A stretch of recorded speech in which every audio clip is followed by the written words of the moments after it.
people lining to get fuel, which was very scarce. But anyway, that's the discussion that we are having. Moving on swiftly, Kenya Revenue Authority has shut down Keroche Breweries over a tax dispute. The move comes weeks after CEO Tabitha Karanja denied ownership of the company.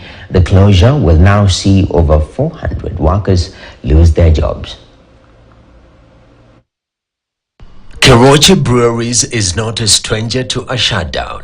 Just 3 months ago, the beer manufacturer was shut down following a tax dispute with the Kenya Revenue Authority. UF officers affected enforcement actions that kept the factory closed for 4 months. That is December 2021, January 2022, February and March 2022. According to the taxman, Keroche has now defaulted on an earlier plan agreed to repay tax arrears amounting to 300 million shillings. Keroche Breweries and KRA on the talking, and they promised that they will support us. But we knew 1 month was not enough to bring back the company to enable us pay even the first initial payment. KRA has further issued agency notices to several banks against lending the brewer, fully paralyzing the operations of the company, with Keroche CEO Tabitha Karanja accusing KRA of misrepresenting what they owe. Whatever was on our table then, it was 30 million. That's what we were.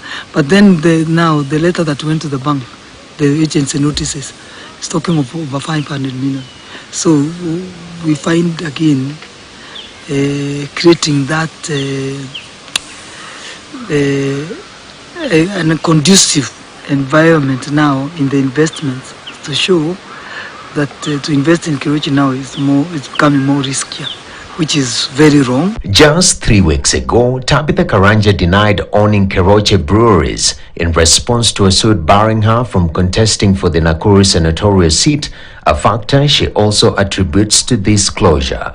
KRA is under tremendous pressure to place Keroche Breweries Limited under essential jeopardy in order to retaliate against me for my interest in offering political leadership in Nakuru County.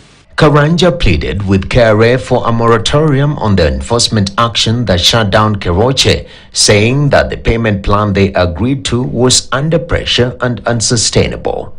Still plead with the KRA to afford us an opportunity to get back to our feet and regain our footing as a manufacturer, employer and a local indigenous business entity in order to sustainably meet all our obligations. On 7th December last year, KRA closed the Naivasha-based factory, issuing agency notice to 36 banks in Kenya. All right, now let's take you down to the coastal city of Mombasa, where preparations are top gear for the Engineers Convention. KTN News spoke to the chairman of the Engineers Board of Kenya, Engineer Erastus Mongera, ahead of the convention that will